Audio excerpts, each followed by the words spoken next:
నమస్తే, welcome to our channel. నేను అంకిత. ప్రకాశం barrage కూల్చివేయడానికి కుట్రలు జరుగుతున్నాయని ప్రాథమికంగా మంత్రులు చెప్తున్నారు. అయితే అసలు దీని వెనకాల ఎవరున్నారు, అసలు ఎంతవరకు ప్లాన్ జరుగుతుంది అన్న విషయాలపై డిస్కస్ చేయడానికి నాతో పాటు సీనియర్ జర్నలిస్ట్ సిఎస్ఆర్ ఉన్నారు. ఆయనతో మాట్లాడదాం. Hi sir. హలో సార్, ఇప్పుడు చూస్తే ప్రకాశం బ్యారేజ్ కూల్చివేయడానికి ప్లాన్స్ జరుగుతున్నాయని ప్రాథమికంగా చూసుకున్నట్లయితే మంత్రులు చెప్తున్నారు. అసలు దాని వెనక ఎవరున్నారు, అసలు ఎవరు ప్లాన్ చేస్తున్నారు, వీళ్ళకి దొరికిన ఎవిడెన్స్ ఏంటి? సో ఒకటి ఏంటంటే, తెలుగుదేశం పార్టీకి సంబంధించినటువంటి మంత్రులు కానీ, లేదంటే చంద్రబాబు నాయుడు కానీ, లేదా ఎమ్మెల్యేలు కానీ ఏ ఆధారం లేకుండా మాట్లాడతారని చెప్పి మనం అనుకోలేం. ఎందుకంటే ఖచ్చితంగా ఏదో ఒక ఆధారం అయితే ఉంటుంది. ఇప్పుడు ఏ ఆధారంతో వీళ్ళు ప్రకాశం బ్యారేజ్ని వేసే ప్రయత్నం వైఎస్ఆర్ కాంగ్రెస్ పార్టీ వాళ్ళు చేశారు అని చెప్పి అంటున్నారు అని అంటే, ఆల్రెడీ వీళ్ళు ఒక 4 బోట్లను గుర్తించారు. ఆ 4 బోట్లకు ఉన్నటువంటి కలర్ ఒకే కలర్, అది కూడా వైఎస్ఆర్ కాంగ్రెస్ పార్టీ కలర్. కాబట్టి ఈ 4 బోట్లను పైగా ఒక గొలుసుతోటి కట్టి ఉన్నారు. జనరల్గా ఏంటండి, లంగర్ వేస్తారు. ఇప్పుడు తుఫాన్లు లేదంటే వరదలు వస్తున్నాయని చెప్పి వాతావరణ శాఖ చెప్పగానే పడవలకి ఏం చేస్తారు, లంగరేసి ఉంచుతారు, కట్టేస్తారు. వాళ్ళు కట్టేసి లంగరేసి ఉంచుతారు పడవలకి, మరబోట్లకి, ప్రత్యేకించి చిన్న చిన్న బోట్లు కదా, మరబోట్లకి, పెద్ద పడవలకి. ఇవి 4 కూడా పెద్ద పడవలు. ఈ 4 ఎవరు అని అంటే వైఎస్ఆర్ కాంగ్రెస్ పార్టీ కలర్లో ఉన్నాయి. కాబట్టి దాని రిలేటెడ్ ఎంక్వైరీ చేసినప్పుడు నందిగం సురేష్కి సంబంధించినటువంటి మాజీ ఎంపీ, ఆయనకు సంబంధించినటువంటి బోట్లు అని చెప్పి తేలింది. సరే, వీటిని ఎవరు ఆధీనంలో నిర్వహిస్తున్నారంటే కోమటి రామ్మోహను అలాగే ఉషాద్రి, వీళ్ళిద్దరూ సంబంధించినటువంటివి బోట్లు అని చెప్పి తేల్చి వాళ్ళిద్దరిని అరెస్ట్ చేశారు పోలీసులు అరెస్ట్ చేసి వాళ్ళని విచారిస్తున్నారు.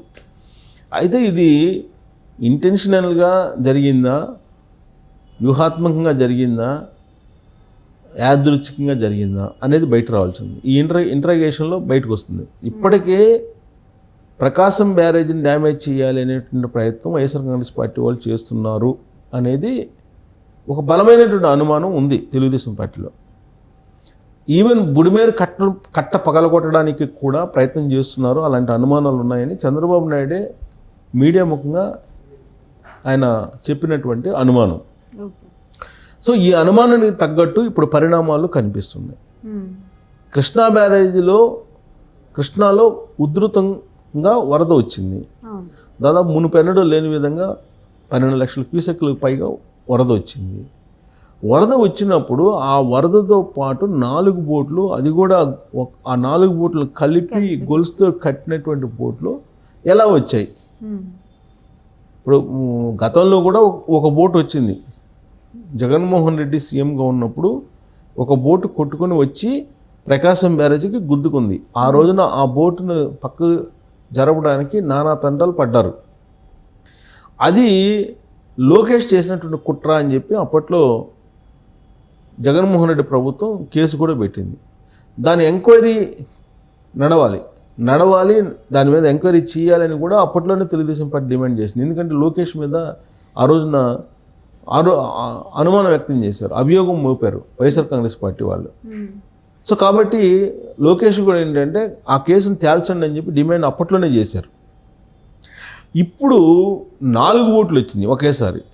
ఇప్పుడు వైఎస్ఆర్ కాంగ్రెస్ పార్టీ వాళ్ళు కలర్ కూడా అదే ఉంది కాబట్టి వీళ్ళ కుట్ర అనేటువంటి అనుమానానికి ఇప్పుడు ఇదొక పెనుబోతంలాగా మారింది. ఇది ఈ 4 బోట్లు కొట్టుకొని రావటం అనేది. సరే, ఈ 4 బోట్ల వెనక పైగా అది నందిగం సురేష్కి సంబంధించినటువంటి బోట్లు, ప్లస్ వైఎస్ఆర్ కాంగ్రెస్ పార్టీకి సంబంధించినటువంటి కోమటి రామ్మోహన్ అనే అతను గుడివాడ మాజీ ఎమ్మెల్యే కొడాలి నానికి దగ్గర బంధువు, ప్లస్ ఉషాద్రి అనే అతను కూడా అతని అనుచరుడు, వైఎస్ఆర్ కాంగ్రెస్ పార్టీ వాళ్ళకి సంబంధించినటువంటి వాళ్ళు అని చెప్పి అంటున్నారు. ఆల్రెడీ ఇప్పటికే తెలుగుదేశం పార్టీ కార్యాలయం మీద దాడి చేసినటువంటి కేసులో నందిగం సురేష్ అరెస్ట్ అయి ఉన్నాడు. అప్పిరెడ్డి లేళ్ల అతను అరెస్ట్ అయి ఉన్నాడు. తర్వాత రఘురామ్ అతను పరారీలో ఉన్నాడు, తలసల రఘురామ్ అన్న అతను. తర్వాత దేవినేని అవినాష్, వీళ్ళు ముందస్తు బెయిల్ కోసం ప్రయత్నం చేస్తున్నారు, పరారీలో ఉన్నారు. ఇలాంటి పరిస్థితుల్లో వీళ్ళకి సంబంధించినటువంటి అనుచరులే వీళ్ళిద్దరూ పడవల్ని కృష్ణానదిలో వదిలి ప్రకాశం బ్యారేజ్ని డ్యామేజ్ చేసేటువంటి ప్రయత్నం, దాన్ని కూల్చేసేటువంటి ప్రయత్నం చేశారు అనేది ఒక అభియోగంతో వాళ్ళిద్దరిని పోలీసులు అరెస్ట్ చేశారు. అరెస్ట్ చేసి వాళ్ళని విచారిస్తున్నారు. ఇప్పుడు అసలు చంద్రబాబు నాయుడు మొదటి నుంచి కూడా ఇలాంటి అనుమానాలు ఆయన్ని వెంటాడుతున్నాయి. అనుమానాలు ఉన్నాయి. ఎందుకంటే ఏదో ఒకటి రాష్ట్రంలో కల్లోలం సృష్టించాలని వైఎస్ఆర్ కాంగ్రెస్ పార్టీ ప్రయత్నం చేస్తుంది అనేది ఆయనకి ఇంటెలిజెన్స్ ఇచ్చినటువంటి ఇన్ఫర్మేషన్. అందుకే ఆయన ఏం చేశారంటే ఈ వరదలు రాగానే వెంటనే ఏం చేశారంటే ఈ ప్రకాశం బ్యారేజీ మీద రాకపోకలను నిషేధించారు. ఆ తర్వాత అనుమానితులు ఎవరైతే ఉన్నారో వాళ్ళందరి మీద నిఘా పెట్టారు. తర్వాత ఈ బుడమేరు కట్టల మీద కానీ, అలాగే కరకట్ట మీద కానీ, కృష్ణా కరకట్ట మీద, అలాగే బుడమేరు వాగు కట్టల కాలువల మీద కానీ ఇక్కడ నీకు పెట్రోలింగ్ పెట్టారు. 24 hours పెట్రోలింగ్ పెట్టారు. కారణం ఏంటంటే ఇప్పుడు వీళ్ళు కొన్ని అసాంఘిక శక్తులు ఉన్నాయి. ఈ అసాంఘిక శక్తులు కరకట్టని పీల్చేసేటువంటి అవకాశం ఉంది, ప్లస్ బుడమేరు కాలువలను గండిగొట్టేటువంటి అవకాశం ఉంది అని చెప్పి ఉద్దేశంతో 24 hours పెట్రోలింగ్ పెట్టారు. కొంతమంది లస్కర్లను కూడా పెట్టారు. ఆ జాగ్రత్త తీసుకుంటూనే గండిపడినటువంటి వాటికి పూర్తి చేసేటువంటి కార్యక్రమం చేశారు.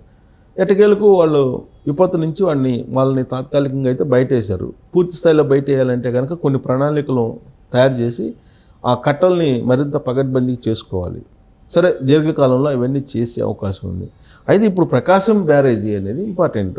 ప్రకాశం బ్యారేజీలో గతంలో ఎప్పుడూ లేని విధంగా ఫ్లో వస్తుంది. ఈ ఫ్లో వస్తున్నప్పుడు ఆ బోట్లను ఒకేసారి 4 బోట్లు రావడం అనేది ప్రకాశం బ్యారేజీకి బలంగా ఢీకొట్టింది. దాంతో అక్కడ ఉండేటువంటి ప్రకాశం బ్యారేజీ బాగా డ్యామేజ్ అయింది. అక్కడ డ్యామేజ్ అయితే దాన్ని రిపేర్ చేసేటువంటి ప్రయత్నం చేస్తున్నారు.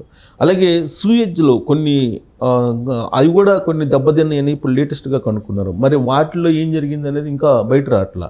ఈ పడవలు వదిలి వాళ్ళ మీదనే అనుమానం వ్యక్తం చేస్తూ విచారణ చేస్తున్నారు. ఈ పక్కన ఉండేటువంటి వాటిని డ్యామేజ్ అయి ఉన్నాయి అని అంటున్నారు. ఆ డ్యామేజ్ చేసిన వాళ్ళు ఎవరు అనేది కూడా ఇప్పుడు బయట రావాలి. మొత్తం మీద ఈ ప్రకాశం బ్యారేజీ కూల్చివేయాలి, లేదంటే ప్రకాశం బ్యారేజీ ద్వారా మొత్తం ముంపు చేయాలి అనేటువంటి ఆలోచన, అలాంటి కుట్ర ఏదో జరిగింది అనేది అనుమానం. దాని మీద ఎంక్వైరీ అయితే నడుస్తుంది. బట్ ఇవన్నీ అనుమానాలే, ఇంకా ఫైనల్ కావాలి. ఇప్పుడు ఈ 4 బోట్లకు సంబంధించి క్లూ ఏంటంటే అది ఒకే కలర్ ఉంటాం, ఒకే కలర్లో 4 బోట్లు ఉంటాం. ఆ 4 బోట్లకు ఉన్నటువంటి ఒకే కలర్ కూడా వైఎస్ఆర్ కాంగ్రెస్ పార్టీ కలర్లు ఉంటాం. దీంతో విచారణ స్టార్ట్ చేస్తారు. స్టార్ట్ చేస్తే డొంక ఎక్కడ కదిలింది? వైఎస్ఆర్ కాంగ్రెస్ పార్టీ దగ్గర కదిలింది. వైఎస్ఆర్ కాంగ్రెస్ పార్టీకి సంబంధించినటువంటి వాళ్ళు ఇద్దరే ఉన్నారు అక్కడ.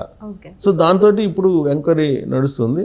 సో ఎంక్వైరీలో కనుక మొత్తం ఫైనల్ అయితే కనుక ప్రకాశం బ్యారేజీ కూల్చివేతకు కుట్ర ఎవరు చేశారనేది బయటకు వచ్చేటువంటి అవకాశం ఉంది. ఒకవేళ వైఎస్ఆర్ కాంగ్రెస్ పార్టీకి సంబంధించినటువంటి వాళ్ళు ఈ కూల్చివేత కుట్ర పన్నారు అని అంటే ఇది జగన్మోహన్ రెడ్డికి శాశ్వతంగా రాజకీయ జీవితం క్లోజ్ అయ్యేటువంటి అవకాశం ఉంది. ఇంతకన్నా దుర్మార్గం ఇంకోటి ఉండదు. ఒకవేళ ఇప్పుడు అరెస్ట్ చేసినటువంటి వాళ్ళు నిజమైన ప్రకాశం బ్యారేజీ కూల్చివేతకు మేము కుట్ర చేసాం, అందుకే 4 బోట్లు వదిలేము అని చెప్పి కనుక చెప్తే వాళ్ళు దాని లేదు ప్లానింగ్ జరిగింది ప్రకాశం బ్యారేజీ కూల్చివేతకు అని అంటే మాత్రం డెఫినెట్గా ఇది క్షమించరానటువంటి నేరం కింద పరిగణించాల్సి ఉంటుంది.